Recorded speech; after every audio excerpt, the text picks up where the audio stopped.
আমাদের মমতা দিদি বলেছিলেন না কেন্দ্রের পয়সা চাই না, 100 দিনের কাজের টাকা চাই না, বলেছিলেন তো? আমাদের দরকার নেই, অভিষেক বাবু বলেছিলেন। আজকে সকাল সকাল চলে গেছেন আমাদের মোদিজির সঙ্গে দেখা করতে, টাকা চাইতে চলে গেছেন। মমতা দি কি ভেবেছেন বলুন তো?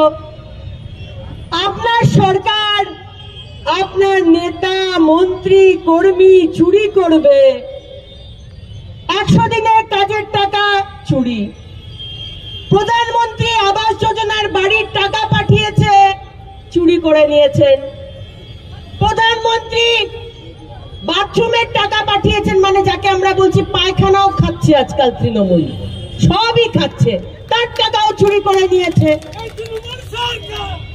বাড়ি বাড়িতে জল হবে।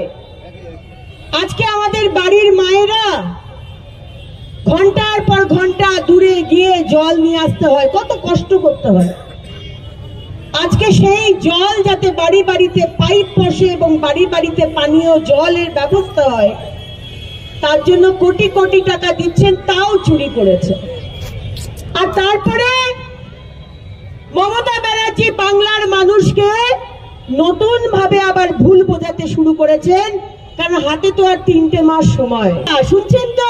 এই যে আপনাদের বলছি, দিদিমণির পুলিশ আজকাল পুলিশের কাজ করতে ভুলে গেছে।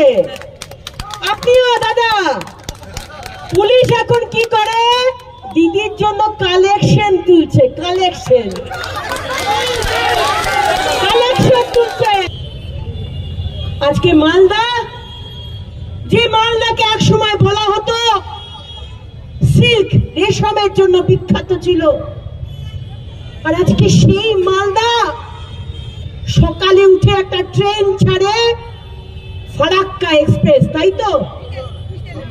সন্ধ্যাবেলা ছাড়ে ফারাক্কা এক্সপ্রেস।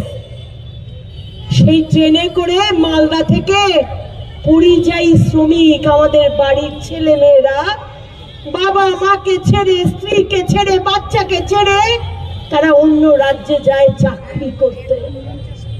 আর আমাদের মুখ্যমন্ত্রী কি বলেন? মিথ্যা কথা বলেন।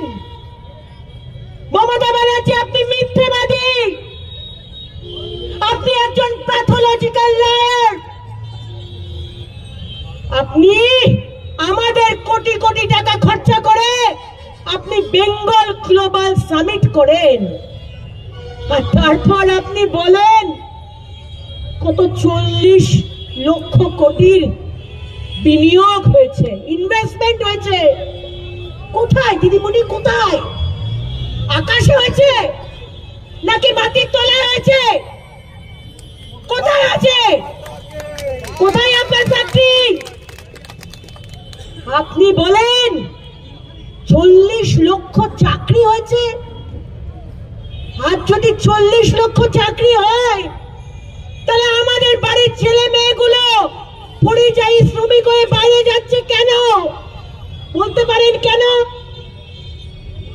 আজকে আমাদের বাড়ির ছেলে মেয়েগুলো পাশ করে চাকরিতে প্যানেলে নাম ওঠার পরও গিয়ে দেখে আসুন, রেড রোডে বসে রয়েছে, 1000 দিনের ওপর হয়ে গেছে। কি দোষ ছিল তাদের? তাদের দোষ যে তারা ঘুষ দিতে পারেনি, এই মমতা সরকারকে গুট দিতে পারেনি।